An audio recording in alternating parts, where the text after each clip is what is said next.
Good morning. Welcome to Monday Moments with Fran. I'm delighted to be here today with Rhoda, and we're going to be talking about bouncing back. Now, I don't know about you, but I really quite enjoy going on trampolines. In fact, the other week I went to see my nieces, and there was this little trampoline in the park. And although it was a flat surface, as soon as they jumped on it, they could bounce and bounce off, and it was a really interesting thing. And so today we're going to be talking about bouncing back. It's not bouncing off a trampoline, but bouncing back in life when things are really, really challenging. And as I mentioned, I've got Rhoda here with me today. And so do you want to just say hi and introduce yourself to everybody? Hi everyone, I'm Rhoda. I own Mint Marketing. It's a digital marketing agency, and it's absolutely brilliant to be here with you, Fran, for Monday Moments. Fantastic. Thank you so much. It's good to thank you for agreeing to come on. So it's great to be here sharing together. So when we talk about bouncing back, what does that mean for you? So bouncing back doesn't mean that you have to be on a super high level all the time. I think people have this perception that in order to be resilient, you always have to have high energy.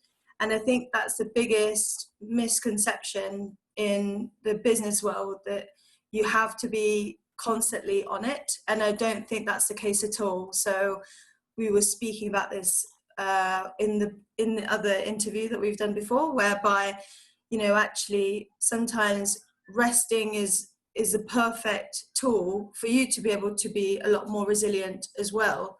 So that's what it means for me. I've experienced, lots of highs and lots of lows, and I think it's constantly keeping going. Yeah.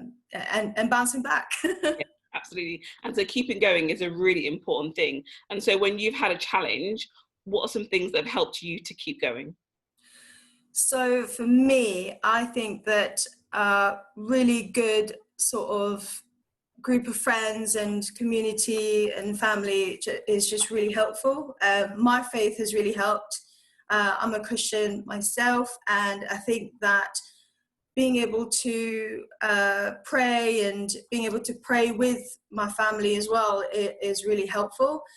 But also the practical side of things and not so spiritual ones, which is things like being able to take a step back and maybe looking at the situation outside of it. Because I think that when you're in a situation and when you're in tunnel vision, it's much harder to find a solution until you've gone, okay, how would I do this differently? If it was somebody else that was doing what I was doing, how would I feel about it? And I think that's one of the best ways for me to bounce back, as it were, because you find more creative solutions in order to deal with the issues. Yeah, absolutely. And I really think that makes so much sense. You spoke about resting, and I think resting, it can be such a good precursor to bounce back from situations. And actually, in terms of creative thinking, when we're resting, when we are not as busy and tunnel vision because we're in the midst of a situation, Yeah. to think creatively and think differently to try and get to a solution or to try and get to a resolve. Yeah. What I actually got back into during lockdown was painting. So, well, I'm not like I'm no, Leonardo da Vinci, but I just got into, like, I used to be into watercolors and things like that. And I think it just activates a part of my brain that I haven't really used before. And I was explaining this to other friends and family who was like, oh, you're painting again and that kind of thing. And as business leaders, like yourself, Fran, or any other managers out there who always have to be creative in finding solutions, it's almost like there's always a purpose in that creativity, in that lateral thinking. Whereas actually, if you're just being creative for the sake of being creative, for the sake of creating something beautiful, I think that it activates a completely different part of your brain, which isn't always for commercial reasons. So not for making money or not to be more productive, and all of these things that I think naturally business owners have to fall into. Yeah, absolutely. Oh, I love the fact that you do painting. I do. I love creative things. In fact, when I was studying, I actually started doing a lot of colouring in because I just found it so intense And you're right, your brain is like always switched on. But when I just took out this adult coloring book with all these patterns and designs, I could just sit and just color and draw, and it was so therapeutic. So I love that as a way to just to almost have a bit of downtime and reflect. And you're right, not create for business or not create for intention, but just to create for the sake of creating. Yeah, I think also just doing things that, you know, perhaps you wouldn't have done before. So whether it's learning a new language or a new musical instrument, I think it's all part of being resilient.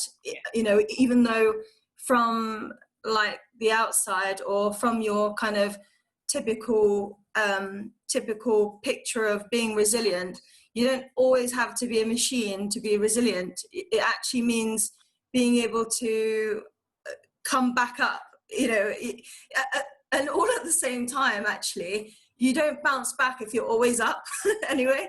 So that's actually what it means to be resilient. Absolutely. I love that. That's one of the things that I think I found quite helpful, is to be intentional with my rest, and also be intentional with times I go to the park and I just sit and read, and, you know, not always being on this highly driven, like you said, like a machine, just constantly work. Because you know, when you work in your own business, there's always something to do. Like there is never nothing to do. Yep. And actually, and whether you have a job and you have family responsibilities, you know, whatever your situation, there is always something to do. And it's important to find times to paint, to draw, to be creative, to let yourself relax and have fun. Yeah, 100%. Fantastic. All right, any final words you want to encourage somebody, particularly this week, if they're struggling to bounce back and they feel like they were really high for a season and now they're quite low? You know, what's one thing you could give them that they could do this week to help them bounce back? I think, well, I mean, this was actually one of the kind of strategies I've learned from you, Fran, which is to write things down that you've achieved. And just by being able to reflect back on those, this was a method that I've learned maybe 10 years ago now when I was in sales. It was called emotional flooding. And have you come across that before, Fran? I've not heard that term, but I guess when you share the concept, I might be familiar with. Yeah. So emotional flooding is the idea of, if, say, for example, you're feeling really low, you think of all the good times when you felt super high, and you almost kind of just sit down, think about all those amazing times that you've had, and then you have a rush of good emotions. So you flood your kind of thoughts with things that you've achieved, and just by being able to take that step back, it will help you get back on the road of feeling good about yourself, so that if you've been rejected, or if you felt rejected because of, you know, a sale that didn't go through, or, you know, one of your team members weren't quite as respectful as you might expect them to be, then you've always got a reminder that actually you've conquered all of these things before and that you can do it again. So again, similar to writing things down and then thinking about those times. And the other thing is also, actually, if you focused on your purpose, like why you got into what you're doing in the first place, it will help you stay back on track. Because I think that, like, times when I felt really down about whatever it was, which is crazy actually, because so say like end of last year, I've made the most money in my business, but I didn't feel great about it. And I realized it was because I was doing it, I wasn't living my purpose. I wasn't doing what I felt I should have been doing despite all of that. And this was actually something that I spoke with Adam about, and that actually if you're making X amount of money, or if you're, you know, super powerful, if you don't feel like you're serving your real purpose, then it kind of makes it all in vain and it feels really empty. So like, so when you are feeling down, remind yourself why you got into that track in the first place, and to just get back on it. And of course, nobody is expecting you to always be on track, whatever that means. Yeah. You know, we all go into our own detours, and that's absolutely fine. You know, just stay focused in your goals, I think. Yeah, absolutely. And that's a beautiful point there about purpose. And I do actually agree that when you live in purpose and you serve others, that brings a level of fulfillment that far exceeds money.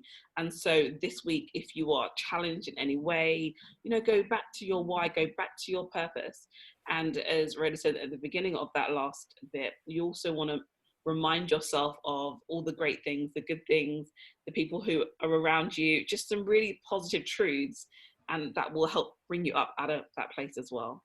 So Yeah. that's been encouraging for you. Thank you so much, Rhoda, for sharing Thank today. you for having me. You're so welcome. It's been a And pleasure. guys, don't forget to encourage somebody else this week.